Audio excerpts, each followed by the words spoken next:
This is Lord Yatta. This is DTM, and we're here to talk about the ATL Masked Man 2020 art series. Yeah.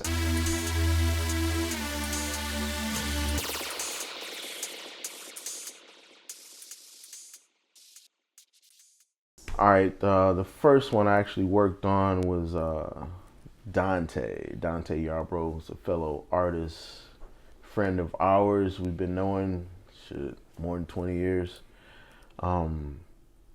He is a visual artist and a master barber. He also cuts hair, cuts my son's hair. Anyway, so his piece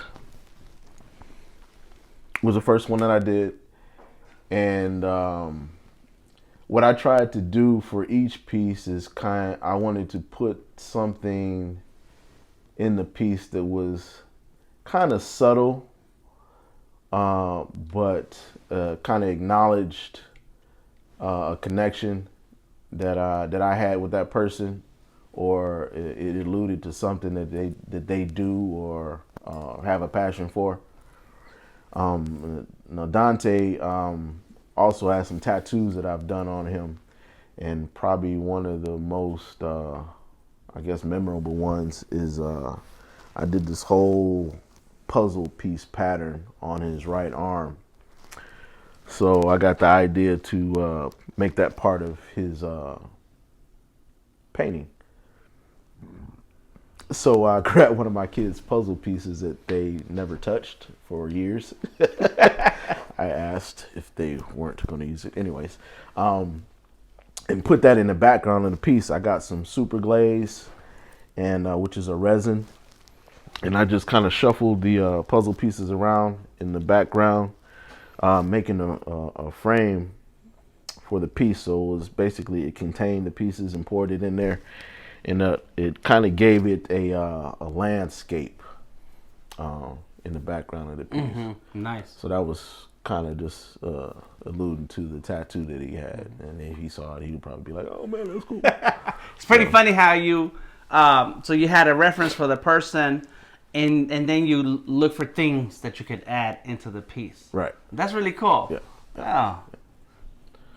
Did you think of that on purpose? That was totally on purpose. When you were thinking of all the pieces, you're like, I want something that resonates with each one that I can add in there. I thought of that on purpose. It was part of the design, the plan.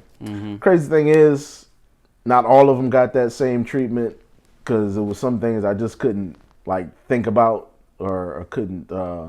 The ideas wouldn't come in. That didn't just translate to put into the piece. That weren't so well, this guy's an artist, he paints, so what, should I put some paintbrushes in the background? So I just kind of, the things that really stood out to me were the ones that I actually did that with, you know what I'm saying? So now I feel like I need to go back to all my paintings and rework. But I thought that would be a cool little hitch. But yours are so, because of the guys that are represented in there, it kind of already had. Yeah. And even you said that you wanted it to be the person's character and personality. Relates to the guys that you chose that they represented. So it was kind of in there already. Yeah. But not in a less, I guess, physical way. Not with things that you bring into the painting. Right. They're more. Mine is more of what I drew into it. Right. Whereas you put things into, you grab stuff. It's like, we're going to stick this in there. Right. So I thought that would be really cool. Yeah, it was really nice. Yeah.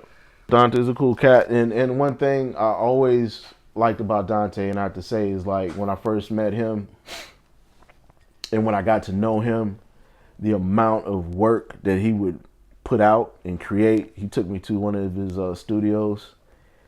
This guy had tons of shit. It's like he was painting something every day. And I was in awe of just the amount of work that he would put out. And I was like, man, I'm doing stuff maybe once, a couple times a month, maybe. I was like, I want to get to that point. So that was part of his impact on my current productivity, which is gone up 200% from what it was. You know what I'm saying? So that was my connection with Dante and how he inspired me Right. in my work. Right. And I think that's what ties all these people that we pulled into this exhibit, is that there's something about them, about what they do and how they live in, Yeah. that was able to impact us in a way that's like, you know what, I need to step up myself. Right. Exactly. That's the real deal right there. And we're not gonna copy every move that a person does, but there'll be an element that's like, you know what, I need to step up myself, so I need to add that to my thing. Exactly. Exactly. And that's why you crank out so much work. Huh? Right. I know that W one time when we was at the tattoo shop, we owned a tattoo shop at Vantage Point, and W was sitting there looking at Dante's work on the walls in our shop, and W called Dante the machine. Yeah. Because he's always working through pieces that you're like, whoa, and then even painting on clothes and stuff. Yeah. It's like, this guy won't stop. Yeah.